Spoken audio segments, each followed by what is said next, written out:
सबसे पहले अगर आपको पिरामिड का अंदाज़ा नहीं है तो आप इस तस्वीर को देखिए। ये एक इंसान इसके सामने चींटी के बराबर है। और क्या आपको पता है कि the great pyramid of Giza सबसे बड़ा पिरामिड है। और ये पिरामिड इतना बड़ा है कि उसमें सिर्फ एक नहीं, दो नहीं, बल्कि पूरी 9 फुटबॉल की ग्राउंड समा सकती है। और एक पिरामिड का वज़न करीब करीब 12 बुर्ज खलीफा के बराबर है। पिरामिड को बनने में 23 लाख बड़े पत्थरों का इस्तेमाल हुआ है और उनमें से कई पत्थर 50 टन से भी ज़्यादा वज़न के थे। लेकिन क्या आपने कभी सोचा है कि वो पत्थर बिना किसी मशीन के या फिर ग्राइंडर के थ्रू परफेक्ट शेप में कैसे काटे गए होंगे? और इसके अलावा कैसे उन पत्थरों को उतना ऊपर बिना क्रेन के पहुंचाया गया होगा? वैसे वो पत्थर 250 किलोमीटर दूर से लाए जाते थे, लेकिन उस ज़माने में तो इतने वज़नी पत्थर को उठाने के लिए ना ही कोई जानवर काम आ सकता था और ना ही कोई ट्रक मौजूद था। तो आखिर 23 लाख पत्थर यहाँ तक कैसे लाए गए होंगे? वैसे इस पिरामिड में पिछले 150 सालों से रिसर्चर्स को परेशान करके रखा है कि आखिर इस पिरामिड के अंदर ऐसा क्या है। लेकिन सभी रिसर्चर्स के मुंह खुले के खुले रह गए जब उन्होंने ग्रेट पिरामिड के अंदर एक सुरंग के जरिए एक रोबोटिक कैमरा भेजा। ऐसा क्या चीज़ थी पिरामिड के अंदर जिसे सारे के सारे राज सामने आ गए? इन सभी के सवालों के जवाब जानने के लिए वीडियोस को लास्ट तक ज़रूर देखें। और आपने हमारे चैनल को सब्सक्राइब नहीं किया तो जल्दी से सब्सक्राइब कर लीजिए। चलिए शुरू करते हैं।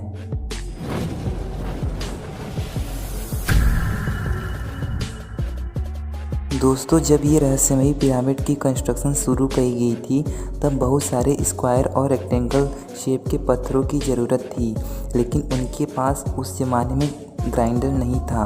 तो इसलिए उन्होंने इस पत्थरों को इतना परफेक्टली कैसे काटा होगा। अगर आप नहीं जानते तो ये देखिए, यही थे वो टूल्स जिससे 50 टन पत्थरों को स्क्वायर या फिर रेक्टेंगल शेप में काटा गया था। लेकिन एक्सपर्ट को ये बात पता थी कि कॉपर की छेनी नरम होती है, इसलिए ये कॉपर की छेनी से नहीं काटा गया होगा। इसलिए उनका ये मानना था कि उन्होंने इसमें एक और केमिकल ऐड किया होगा। उस केमिकल का नाम था आर्सेनिक। कॉपर और आर्सेनिक से बनी छेनी को लकड़ी के हथौड़ों की मदद से पत्थरों पर ठोका जाता था। अब ये बात मैं आपको बता दूं कि इतने भारी पत्थरों की कटाई कंस्ट्रक्शन साइट से 250 किलोमीटर दूर टोरा शहर में हो रही थी। लेकिन सवाल ये है कि इतने भारी पत्थर को उस समय यहाँ तक कैसे लाया गया होगा, क्योंकि ये पत्थर उठाना किसी जानवर की बस की बात नहीं थी और ना ही उस समय ट्रक्स वगैरह मौजूद थे। दरअसल रिसर्चर्स ने अंदाज़ा लगाया कि इस काम को वर्कर और कश्तियों की मदद से किया गया होगा। टोरा और गीज़ा के बीच में बहती नदी का फ़ायदा उठाया गया होगा। वैसे रिसर्चर्स के हिसाब से ये काम बहुत मुश्किल था, क्योंकि शिप में इतने पत्थरों को लोडिंग्स और अनलोडिंग्स में कम से कम 500 लोगों की आर्मी एक वक्त में लगाई गई होगी। अब रिसर्चर्स को सभी सवालों के जवाब मिलना शुरू हो गए थे, लेकिन उन्हें अभी एक सवाल अंदर ही अंदर खाए जा रही थी कि आखिर ये पत्थर कैसे लाए होंगे। वैसे कई एक्सपर्ट का ये मानना है कि या तो ये पत्थर स्पाइरल ट्रैक से ऊपर गए होंगे या फिर जिगजैग ट्रैक से, या फिर सभी पत्थर मजदूरों की मदद से खींचे गए होंगे। पर मजदूरों भी इस काम को आसानी से नहीं कर पा रहे थे। उनको शराब के साथ नेचुरल स्टेरॉयड दिया जा रहा था, इससे वो इस काम को आसानी से कर लेते थे। आप ये सोच रहे होंगे कि आखिर इस पिरामिड के अंदर ऐसा क्या है जो कि इसे बनाने के लिए 1 लाख लोगों से लगातार दिन रात मजदूरी कराई गई थी। दरअसल आज से 150 साल पहले एक आदमी पिरामिड के पास से गुजर रहा था, लेकिन अचानक से उसने एक जैकल्स देखा। उसने जैकल्स को भगाने के लिए उसकी तरफ एक पत्थर फेंका। उस आदमी को बिल्कुल भी अंदाज़ा नहीं था कि वो अगले ही लम्हे में पिरामिड की कौन सी खास चीज़ को देखने जा रहा है। जैसे ही उसने जैकल्स की तरफ पत्थर फेंका तो वो जैकल्स पिरामिड के एक सुरंग में घुस गया।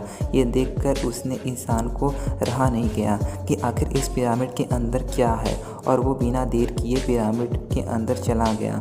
अंदर दाखिल होते ही उसने खुद को एक सीक्रेट चैम्बर में पाया।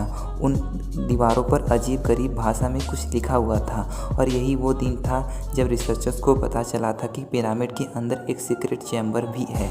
1980 में पिरामिड पर एक खास किस्म का एक्सरे ली गई और उसने पाया कि पिरामिड के अंदर किंग और क्वीन चैम्बर के अलावा भी एक खास किस्म का सीक्रेट चैम्बर भी मौजूद है।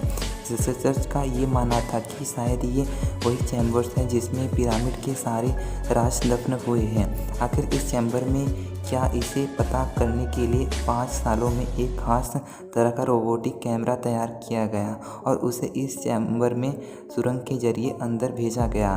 ठीक 200 फीट बाद ये रोबोटिक कैमरा आगे जाके रुक गया, क्योंकि अब उस रोबोटिक कैमरा के सामने एक पत्थर का स्लैब आ चुका था और उस पर 2 कॉपर्स के हैंडल्स भी लगे हुए थे। लेकिन साइंटिस्ट को इस स्लैब के उस पार का रहस्य जानना था, जो कि 4.5 साल से पिरामिड के अंदर दफन है। इसके बाद लगभग 8 साल बाद एक और कैमरा तैयार किया गया, जिसके आगे एक ड्रिल मशीन भी थी। 2001 में उस कैमरे ने लाइमस्टोन से बने स्लैब में एक बारीक छेद कर दिया। जब कैमरे ने उसके अंदर देखा तो उसके अंदर और पत्थर का स्लैब मौजूद था। लेकिन जब कैमरा का एंगल्स नीचे किया गया तो सबके रोंगटे खड़े हो गए। उन्होंने देखा कि ज़मीन पर कुछ खास अल्फ़ाबेट्स लिखे हुए थे और वो अल्फ़ाबेट्स उस जगह की सील करते हुए वक्त 4500 साल पहले लिखे गए थे, जिसे आज तक कोई एक्सपर्ट नहीं समझ पाए हैं। लेकिन रिसर्च का ये मानना है कि इस लैब के पीछे ज़रूर एक सीक्रेट चैम्बर मौजूद है, जिसमें पिरामिड के सारी राज दफन हैं। हो सकता है कि फ्यूचर में कोई रोबोटिक कैमरा बनाया जाए जो पिरामिड के अंदर का रहस्य जान सके, सब कुछ उसे पता लगा सके। दोस्तों, ये था आज का वीडियोस पसंद आए तो लाइक ज़रूर करें और आपने हमारे चैनल को सब्सक्राइब नहीं किया तो जल्दी से सब्सक्राइब कर लीजिए। मिलते हैं नेक्स्ट वीडियो में, तब तक के लिए बाय।